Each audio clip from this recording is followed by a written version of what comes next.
Bonjour et bienvenue dans les grands thémas de CIO, le monde informatique. Alors une fois n'est pas coutume, nous allons nous intéresser au sujet de l'IA, mais de l'IA dans le métier du marketing et de la communication, c'est-à-dire nos métiers.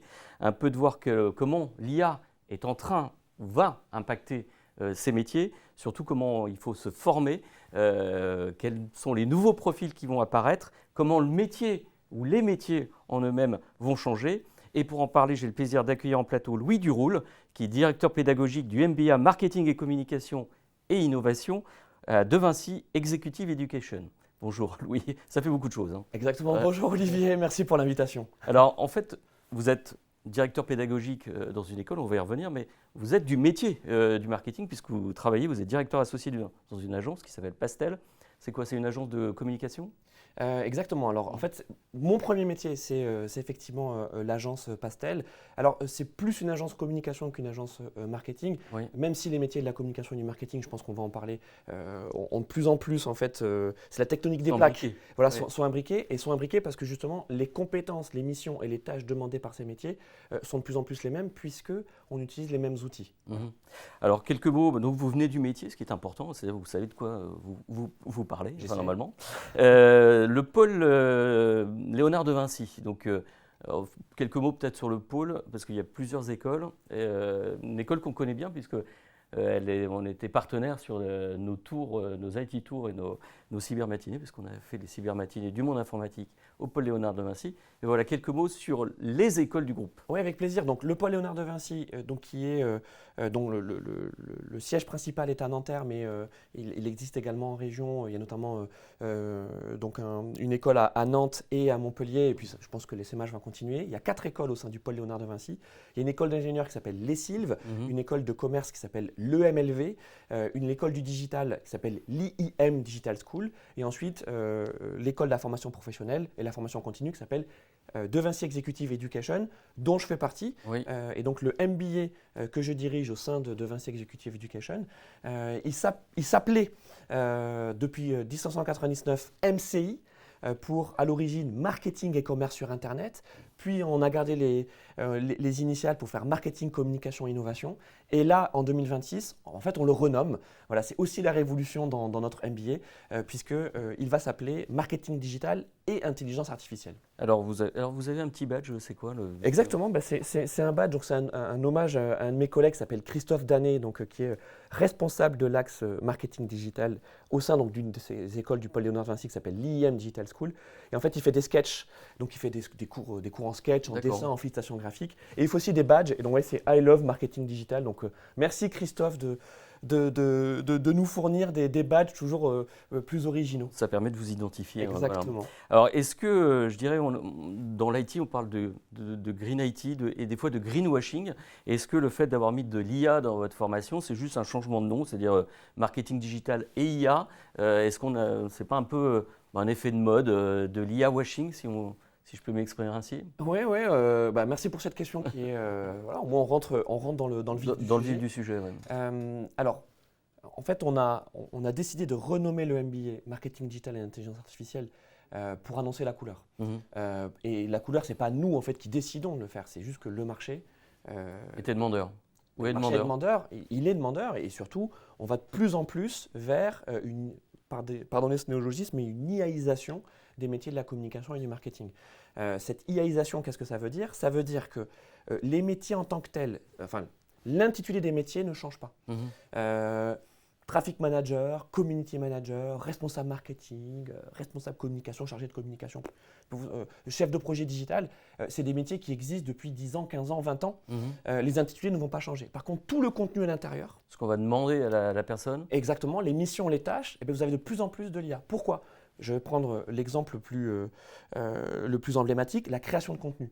Donc, quand vous faites de la communication, quand vous faites du marketing, vous avez une partie de contenu, content marketing, qui est très importante. Du brand content. Du brand content, exactement, le contenu de marque. Et bien ce contenu de marque, déjà dès aujourd'hui, en fait, vous allez en produire tout ou partie avec des outils d'IA générative. Donc ça va nécessiter que vous les maîtrisiez. Ça veut dire qu'il n'y a plus besoin de brand content manager?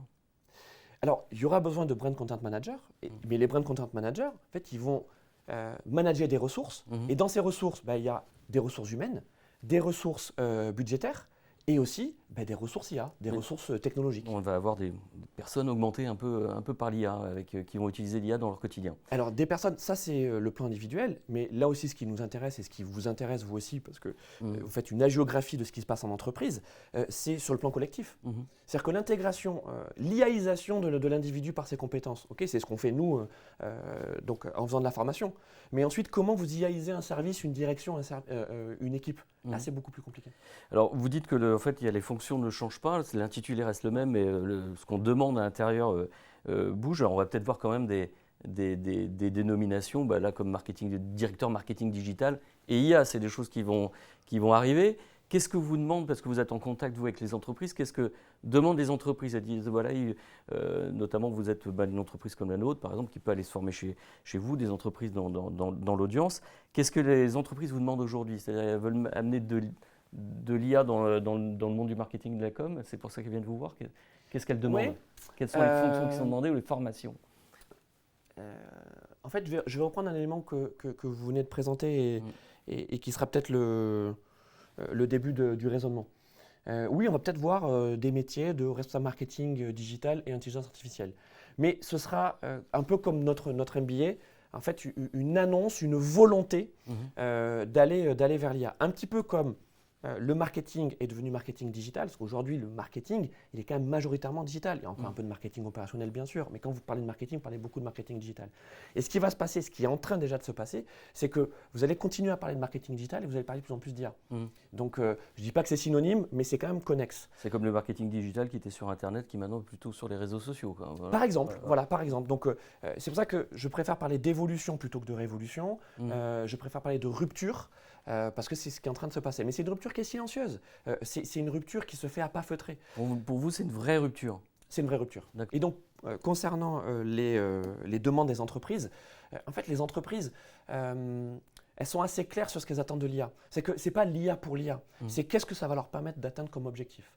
On est dans un monde capitaliste, je ne vous apprends rien. Donc, évidemment, on est dans… C'est la productivité? Cherche évidemment. De l'efficacité, de la productivité. Productivité, efficacité. Donc, comment on peut faire autant avec moins, et quand je dis moins, c'est moins de temps, moins de budget, moins d'investissement d'une façon générale, et puis ensuite on se dit comment on peut faire plus justement avec ce même ratio. Donc c'est ça, le paradigme de l'intégration de l'IA en entreprise d'une façon générale, je globalise, c'est celui-là, c'est celui de la productivité. Et concrètement, si vous aviez des exemples, comment l'IA s'intègre dans ces métiers de la com et du marketing? Alors, je reprends le même exemple, parce qu'il est celui de la production de contenu. Donc, dans le brand content, dans la production de contenu, il y a la loi de Pareto du contenu. Ça, la loi de Pareto, c'est 80-20, 90-20. Donc, en gros, en fait, ce qu'on dit, c'est que théoriquement, on devrait avoir 20% de notre effort qui serait sur la production de contenu et 80% sur la diffusion. Et quand je dis sur la diffusion, c'est-à-dire qu'on va s'assurer que notre promotion du contenu. Exactement. Et qu'il est lu, par les audiences, par les cibles, et qu'on va ensuite continuer notre tunnel marketing, notre conversion. Sauf que la réalité, je mets l'IA de côté, la réalité c'est qu'en fait, l'intégralité de notre effort, donc les 80% de notre effort, il est sur la production de contenu. Il est sur l'éditorial. Voilà, parce que la chaîne de production, parce que c'est quand même des tâches de minutie, de contrôle de qualité. Avant de sortir, je sais pas, une vidéo que vous allez ensuite diffuser et déployer par exemple sur les réseaux sociaux, il se passe quand même beaucoup de choses avant. L'IA, elle vient casser cette chaîne-là. Donc l'IA, elle vient justement challenger cette loi de Pareto et peut-être d'atteindre ce fameux 80% de l'effort va à la diffusion et 20% sur la création de contenu. Donc, si vous êtes plus efficace dans la façon dont vous allez chercher vos audiences, vous allez qualifier vos audiences et donc faire plus de qualité que de quantité, mais en fait, vous allez continuer à faire la même quantité, voire plus, et augmenter votre critère qualité, toujours dans cette logique de contenu, qu'on soit dans la com ou dans le marketing, là, vous créez une nouvelle donne. Ce qui ne veut pas dire qu'on transforme et qu'on fait de la création de contenu uniquement par l'IA. Non, mais vous allez intégrer de plus en plus d'outils IA dans vos workflows. Alors, pardon pour tous ces termes anglais, les termes français existent à côté, mais c'est vrai que malheureusement, on prend ce côté du franglais. Donc, le workflow, la feuille de route. La feuille de route, oui. Voilà, le processus, en fait. Le processus. Il y a de plus en plus d'IA. Et de plus en plus automatisé. Et on va chercher de la data et de l'efficacité là où il y en a. Et là, on a prononcé le gros mot de l'automatisation. Donc oui, l'automation. En fait, l'IA vient encore accélérer l'automatisation. Alors, on n'a pas attendu l'IA pour avoir de l'automatisation, mais en fait, l'IA, elle permet, dans l'automatisation, en fait, l'IA va permettre de pouvoir sauter un certain nombre d'étapes qui, autrefois, étaient faites de manière artisanale et nécessitaient un humain. Et là, vous allez avoir en fait des agents IA qui se parlent entre eux. C'est ça l'automatisation. C'est vrai que là, vous nous parlez d'agents IA, c'est qu'on voit l'IA Gen, ChatGPT, du Gemini, mais derrière, la vraie révolution sont des SLM, enfin des Small Language Models, avec des agents IA qui seront sur des tâches bien particulières, bien décidées. Vous me demandez un exemple pour être concret. Donc, dans le e-commerce, vous avez vu pulluler ces 10 dernières années des chatbots. Voilà. Modèle du chatbot classique. Avec un effet déceptif terrible. Avec un effet déceptif parce que forcément, en fait, le chatbot, il est scénarisé. Donc, il a un certain nombre de réponses à des questions généralistes. Et puis, assez vite, quand vous rentrez dans le dur, ben là, hop, le chatbot, il est en PLS. Et donc, il faut une intervention d'humain. Vous voyez tous ce chatbot. Là, on va automatiser en intégrant une IA générative. Alors, l'IA générative, que ce soit du ChatGPT sur du LM grand public, ou ce soit des projets, des GPTs vraiment que vous spécialisez, ou alors quand vous dites des small language models sur votre data et sur vos propres questions, vous allez intégrer en fait votre IA générative chatbot. Donc côté utilisateur, je suis toujours sur du chatbot, sauf qu'en fait, l'accompagnement que je vais avoir, l'hyper-personnalisation qui va m'être proposée grâce à cet agent IA, il va me permettre non seulement de me renseigner, mais peut-être aussi, et j'enlève le peut-être, et assez rapidement aussi, à pouvoir finaliser la transaction. Après, pour ça, c'est ce qu'on traite, nous, côté monde informatique ou CIO. Il faut avoir les architectures de données qui vont bien. Il faut avoir la matière pour alimenter cette IA aussi. Oui, bien regardez, je termine mon exemple. Donc, OK, vous êtes sur votre site, vous voulez acheter, tiens, très bien, je vous avais un joli stylo, Olivier. Je veux absolument ce stylo rouge. Oui. Voilà. Je vais aller sur un site qui vend des stylos et puis je vais avoir un échange avec l'IA, avec le chatbot, avec l'agent IA du site. Et puis je vais dire, tiens, moi je cherche un stylo comme ça, il va me faire des propositions, ok, très bien, on a ça comme stylo rouge. Ah oui, mais en fait je le voudrais plutôt comme ça, est-ce que vous n'avez pas un stylo rouge qui écrit bleu? Oui, bien sûr, ok. Et puis je vais avoir cet échange-là. Et puis assez rapidement, qu'est-ce qui va se passer? Eh bien, il va me proposer un code promo. Il va me dire, Louis, rien que pour vous, là, parce qu'on a vraiment un échange intéressant, je vous fais avec ce code discount 10% sur tel et tel modèle. Comme le ferait un commercial. Un conseiller commercial peut-être avec un peu plus d'efficacité ou de réactivité. Voilà. Sauf que derrière, qu'est-ce qui va se passer? Ça va transformer. Quels sont pour vous les métiers qui vont vraiment disparaître là? Alors, sans faire peur, mais voilà, vous formez dans votre école. Et est-ce qu'il y a des métiers sur lesquels vous dites c'est plus la peine de former Alors, c'est là où je suis désolé, je vais botter en touche. Parce que Pas bien, Louis. Ouais, je suis désolé. Mais je veux pas être le Nostradamus de l'IA que je ne suis pas. Peut-être des fonctions, je veux dire en termes de tâches, peut-être des tâches où vous dites c'est plus la peine, ces tâches vont disparaître. Alors voilà, là c'est ce que j'allais dire. J'ai fait une réponse de Gascon, que je ne suis pas d'ailleurs.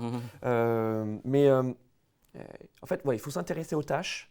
Et c'est quand on regarde les tâches et les missions qu'ensuite on va remonter vers les compétences et qu'on va voir ensuite l'impact que ça va avoir. Donc, d'un point de vue individuel, on appelle ça les tâches à faible valeur.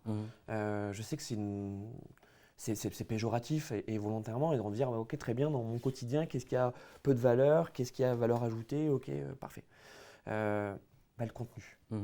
Voilà. Donc c'est vrai que le contenu, on a vu en 3 ans avec l'apparition des IA génératives les progrès que ces outils ont fait et la façon dont ça a modifié notre rapport à la création de contenu. Je pense notamment à la création graphique, à la création de vidéos. Alors attention, ça ne veut pas dire qu'on va faire en 5 minutes ce qui autrefois, ce qui jusqu'à présent prenait une semaine. Vous savez que vous adressez à un groupe de presse quand même. Ouais. Voilà. Je sais, mais je veux parler plutôt d'hybridation. Mais c'est sûr que ce qui va se passer, c'est que ce qui vous prenait peut-être une semaine jusqu'à présent va vous en prendre, je vais dire peut-être 30% de moins, parce que c'est ce que nous disent les cabinets de conseil BCG et EY sur en gros les gains de productivité. On est entre 30 et 50% sur la production de contenu. Pour du contenu de même qualité. Encore une fois, c'est que le faux procès qu'on fait aujourd'hui à l'IA, c'est de dire le contenu IA, il est mauvais. Non, le contenu IA, il n'est pas mauvais. C'est juste qu'il n'y a pas eu les itérations et les interactions nécessaires pour obtenir le degré d'exigence que vous, en tant que journaliste, en tant que créateur de contenu, vous voulez avoir si vous l'aviez réalisé vous-même.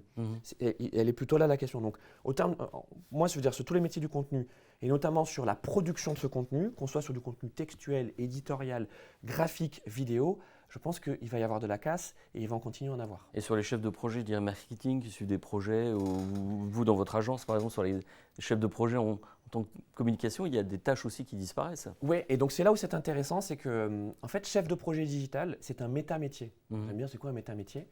Il y a plusieurs données. Oui, exactement. C'est que le méta-métier, c'est un métier que l'on retrouve dans plein d'intitulés de métiers. Donc, si vous cherchez aujourd'hui des offres d'emploi, sur des job boards, vous dites chef de projet digital, vous trouverez assez peu d'offres d'emploi, ou alors vous trouverez des offres qui sont plutôt IT. Voilà, c'est chef de projet digital, on verra, c'est de la MOA, quoi, c'est maîtrise d'ouvrage, et peut-être même un peu de dev. Donc, chef de projet digital, c'est un community manager, c'est un chargé de com, c'est un assistant responsable marketing, parce que derrière, vous gérez différents projets, workflow, dans lesquels vous allez, et je reviens à mon management de ressources, vous allez gérer des ressources humaines si vous êtes en management effectif, vous allez gérer des budgets, vous allez faire des arbitrages sur des budgets, sur des leviers, vous allez sélectionner des leviers que vous allez gérer, que vous allez piloter, et dedans, il y aura de l'IA. Ce que vous dites, c'est qu'on est un orchestrateur un peu de tâches, avec des tâches, certaines tâches qui peuvent être uniquement par l'IA, d'autres qu'on va faire par soi-même ou qu'on va faire, mais c'est un pilote, un orchestrateur en fait. J'aime beaucoup cette métaphore que je donne d'ailleurs à mes étudiants, qui est celle du chef d'orchestre. Et vous allez me dire, mais c'est étrange d'avoir un orchestre dans lequel il n'y a que des chefs d'orchestre. C'est ce qui se passe, c'est ce qui va se passer. Est-ce qu'il y a des nouveaux métiers purement IA qui apparaissent aussi? Oui, alors je vais en prendre un parce que je trouve qu'il est emblématique de la période qu'on est en train de vivre. Ce sont des coachs IA. Et donc, coach IA en entreprise, qu'est-ce que c'est? Le coach IA en entreprise, vous savez, c'est le référent à la fois de proximité, mais aussi qui va être capable de pouvoir dispenser des actions de formation auprès de différentes équipes et différents métiers au sein de l'entreprise avec cette IA. Donc, en fait, mais c'est quelqu'un de l'interne qui forme à l'IA. Exactement. Alors, ça peut être aussi un consultant externe. Voilà, ça dépend, on va dire, du modèle que vous choisissez. Mais son travail de coach IA, c'est à la fois de répondre aux petites questions sur, tiens, vous avez déployé votre IA maison, et il faut faire ce dernier kilomètre, de dire tiens, regardez, vous pouvez vous servir de notre IA pour faire ceci, vous avez Copilot qui est d'accord l'outil Microsoft, et puis ensuite pour votre propre outil métier, vous pouvez faire ça avec les IA. Comme finalement, et c'est pour ça que je prends cet exemple de Microsoft, comme lors du déploiement des suites Office et de Teams et de 360, vous avez eu en fait des coachs Microsoft en entreprise qui étaient là pour faciliter le déploiement. Donc ce nouveau métier qu'on voit apparaître de plus en plus de coach IA, ce n'est pas des gens hyper tech. Ça peut être des gens qui viennent de la com, du marketing, mais qui ont quand même une maîtrise de l'outil et une vision suffisante de ce que peut permettre les outils IA dans la réalisation des missions des différents métiers de l'entreprise. Mais tout à l'heure, vous avez parlé un peu des fonctions, et puis que en fait, la fonction ne changeait pas, et en dessous, tout changeait. Mais du coup, votre programme de formation reste un peu le même avec un peu d'IA, et tout le programme de formation a changé? Eh bien non. Eh bien non, parce que c'est un peu comme les métiers, c'est-à-dire que nous, notre programme, en fait, c'est un peu les continents du marketing digital. En fait, dans les continents de marketing digital, vous avez les différents leviers. Donc, vous avez le référencement naturel, alors SEO, mais dans le SEO, vous allez mettre du GIO. Voilà, donc je continue à avoir un module, un cours qui est référencement naturel. Le GIO, est-ce que c'est? Alors, le GIO, c'est le Generative Engine Optimization. C'est le référencement de votre contenu par les IA génératives. D'accord, ok. Voilà. Là, principalement, vous travaillez sur Google, puisque Google, les moteurs de recherche, mais principalement Google en France et en Europe, c'est celui qui vous génère de la visibilité et du trafic. Oui, il est de plus en plus remplacé par le… Et va de plus en plus être remplacé par le moteur d'IA. Par les IA, et peut-être aussi par Gemini, qui est donc l'IA de Google. Oui. Et on voit déjà que dans les interactions qu'on a, vous avez des suggestions de questions. Allez sur Perplexity, par exemple, qui est un moteur on peut IA. choisir… ces moteurs d'IA. Il vous suggère en fait des questions qui seraient relatives à votre intention de recherche à partir du moment où il y a une intention de recherche. Mais vous pouvez même y aller sans intention de recherche. Mais du coup, donc, vous avez de l'IA qui s'intègre un peu partout sur vos modules existants. En fait. C'est ça, les modules, donc ces différents territoires, oui, on a un module qui est Content Marketing. Et en fait, c'est Content Marketing et IA. Parce que c'est la création de ce contenu à l'aide d'outils IA. Et du coup, en fait, Louis, vous faites vos programmes, vous, avec l'IA de cours? Oui. Non, mais oui, Olivier, oui, Mais bien sûr. comment, et le corps professoral suit? C'est-à-dire il a bougé aussi ou pas? Alors, on a de la chance au Paul Léonard de Vinci d'avoir un département qui s'appelle Innopéda, Innovation pédagogique, qui est très actif et qui justement s'assure de nous présenter, de nous proposer régulièrement des formations transversales, que ce soit dans l'innovation de l'animation pédagogique, la façon dont on construit des cours, par exemple en hybride, quand vous avez des étudiants en présentiel, en distanciel, quand vous avez des étudiants 100% en distanciel, et aussi comment on intègre l'IA dans nos cours, à la fois pour concevoir nos cours, et il y a quelque chose que par exemple fait très très bien l'IA, c'est l'évaluation à chaud. Donc là où vous aviez une évaluation… Il y a plus d'interactivité, quoi, en fait. Ben oui, en fait. Et donc on fait des QCM, par chapitre. Et est-ce que vous êtes un peu mode réseaux sociaux aussi, où on n'est plus sur des cours de 2 heures et qu'il faut être beaucoup plus Il faut segmenter. dynamique et segmenté? Il faut segmenter. Et donc là aussi, c'est un défi dans la façon dont on construit un cours. C'est que notre volume horaire, on va le segmenter pour se dire, à la fin de chacun de nos chapitres, ou en tout cas à chacune de nos parties, quels sont les objectifs que l'on cherche à atteindre. Et c'est là où l'IA nous aide beaucoup, c'est que l'IA, c'est quand même une technologie standard de masse qui permet de faire de l'hyper-personnalisation. Et donc vous avez, nos étudiants en fait ont un coach IA qui les suit, qui est basé sur la data donc, en tant qu'étudiant et qui va leur faire des suggestions. Sur les propres data de Sur les propres l'étudiant. data de l'étudiant et qui va dire, tiens, tu vois, sur ce cours-là, par exemple, tu aurais peut-être besoin de renforcer, tiens, référencement naturel. On a vu que sur GIU, tu ne maîtrisais pas trop ça. Tiens, je vais te suggérer des cours additionnels, cet e-learning ou Du cet coup, là, dans le exercice. métier du marketing et de la com, on va avoir naître des coachs IA en entreprise adaptés au métier. C'est on va vers ça. Alors, après, je vous dis, c'est un nouveau rôle. Donc après, est-ce que ça va être largement déployé? Alors, je parlais de coach là, mais de coach Ah oui, IA. bien vu. Voilà. Oui, des IA, des assistants IA qui vont vous coacher. Et est-ce que, parce que l'IA, il y a aussi des problématiques de sécurité, de réglementation, de conformité, d'éthique. Est-ce que ces dimensions, vous les enseignez aussi? Et puis, dans vos programmes de formation, vous sensibilisez aussi aux problématiques de l'IA ou pas? Alors, oui, on est obligé. Alors, on est obligé, et on le fait pas parce qu'on est obligé. On le fait parce que on croit que on est convaincu que c'est crucial. Alors, c'est crucial de sensibiliser et c'est crucial aussi d'expliquer que cette réglementation n'est pas un frein. On entend cette petite musique de dire oui, on est bridé. Elle est contraignante. Elle peut être contraignante. Alors, elle peut être contraignante, mais surtout, et c'est là où justement on fait appel à l'intelligence humaine, c'est qu'elle nécessite de bien penser sa stratégie.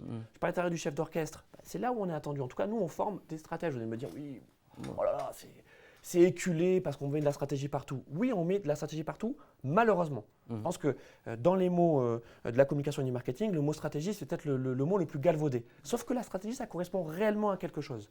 Et donc, dans ce cas-là, la stratégie, c'est aussi intégrer les éléments d'éthique et de respect de la réglementation, parce que quand vous travaillez pour une marque, pour une entreprise, je veux dire, ça peut être grave. Alors par contre, parce que vous avez fait aussi un peu de com politique, on n'est pas là pour en parler, mais de dire, pour faire le parallèle avec la com politique, souvent on dit, oh là là, il faut faire un moratoire. Et là, vous dites, voilà, il ne faut absolument pas appuyer sur pause, quoi. Il faut y aller. Même s'il faut prendre en compte toutes les réglementations, l'éthique, mais il faut avancer, c'est le maître mot, quoi. En fait, il faut parce qu'on n'a pas vraiment le choix. Le problème du moratoire, le problème de faire un moratoire, il y a des vertus au moratoire, de se dire on gèle et puis on réfléchit, on analyse bien tous les aspects. C'est qu'on n'a pas la possibilité de pouvoir geler. Ou alors on gèle uniquement, tac, une petite cellule, et puis ensuite tout le reste continue à avancer. Sauf que quand vous allez réactiver la cellule, ce sur quoi vous avez réfléchi aura déjà changé. Ce qui veut dire que là… parce qu'il y a des entreprises qui vont dire, oh là là, il faut mettre un plan, il faut mettre une stratégie en place, il faut se poser. C'est du temps perdu. Vous dire, on va voir peu à peu naître un fossé entre ceux qui ont adopté l'IA, qui sont dans l'élan, et ceux qui commencent à se poser pour réfléchir, quoi. J'aimais bien le mot de rupture tout à l'heure, j'aime bien le mot fossé, parce que c'est ce qui est en train de se passer, ce qui va se passer. Donc, vous entendez une injonction de ma part. Oui, c'est clairement une injonction.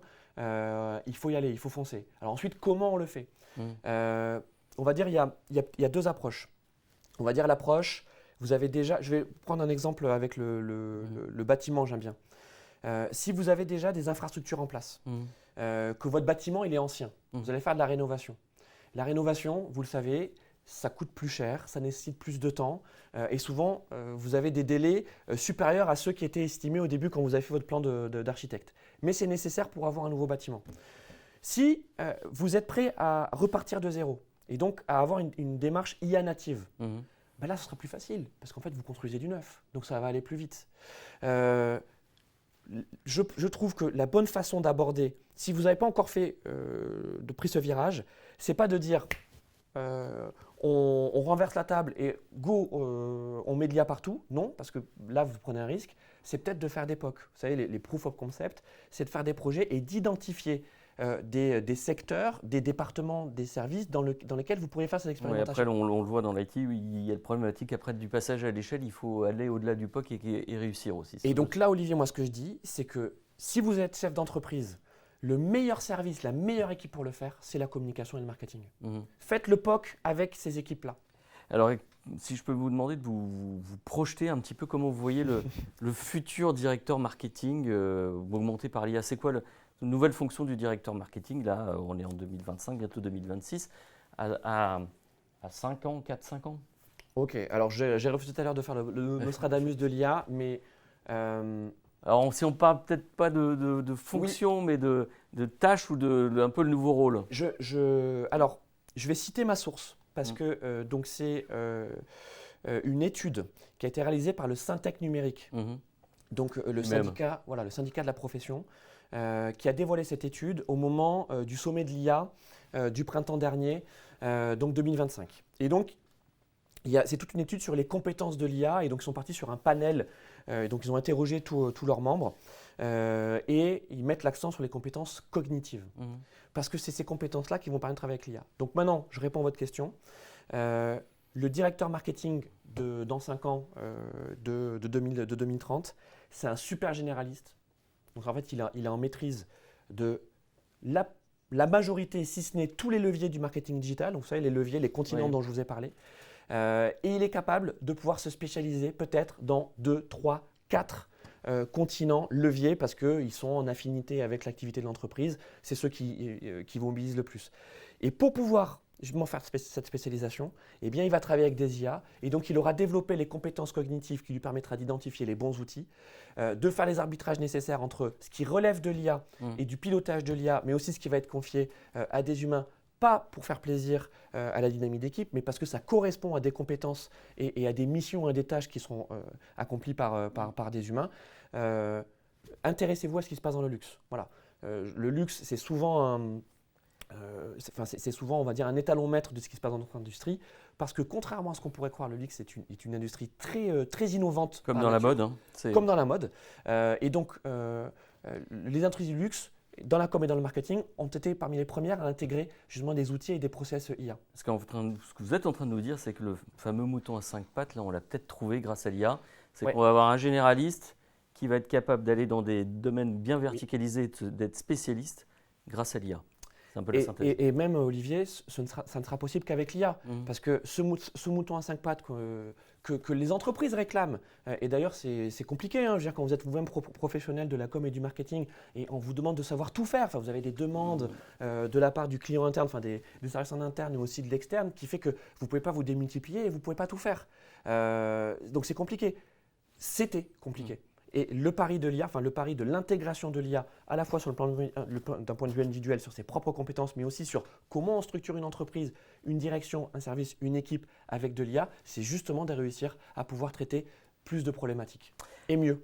Très bien, merci Louis pour cet éclairage. Est-ce que vous pourrez m'avoir un badge marketing digital?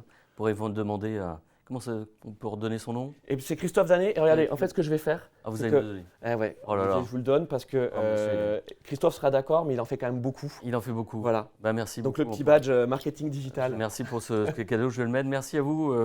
C'est mon cadeau de Noël. Merci. Pour ceux qui souhaiteraient en savoir plus, j'invite, on peut aller sur le site du pôle Léonard de Vinci. Oui. Alors, si vous souhaitez effectivement en savoir plus donc, sur ce MBA marketing digital et intelligence artificielle, donc c'est une formation de niveau Bac plus 5 qui dure 1 an. C'est 1 semaine de cours par mois. À qui il s'adresse? deux types de publics. Premier public qui sont des gens en accélération. Vous êtes déjà dans la com, dans le marketing. Vous cherchez à vous digitaliser, à vous IAiser. Vous êtes les bienvenus. Vous êtes en reconversion. Vous êtes fonction commerciale, vente, sciences humaines. J'ai beaucoup de gens qui viennent par exemple de l'université. Et hop, vous venez vous spécialiser en marketing digital et IA. Sur le site de De Vinci Executive Education, vous aurez toutes les informations et si vous souhaitez avoir davantage d'informations, vous pouvez aussi me contacter directement sur LinkedIn. Très bien, merci Louis. Alors on n'est pas prêt de finir de parler d'IA. Je pense qu'on reparlera dans le cadre des grands thèmes de CIO le monde informatique, de l'impact de l'IA sur d'autres métiers. Donc on se donne rendez-vous pour un prochain grand thème CIO le monde informatique.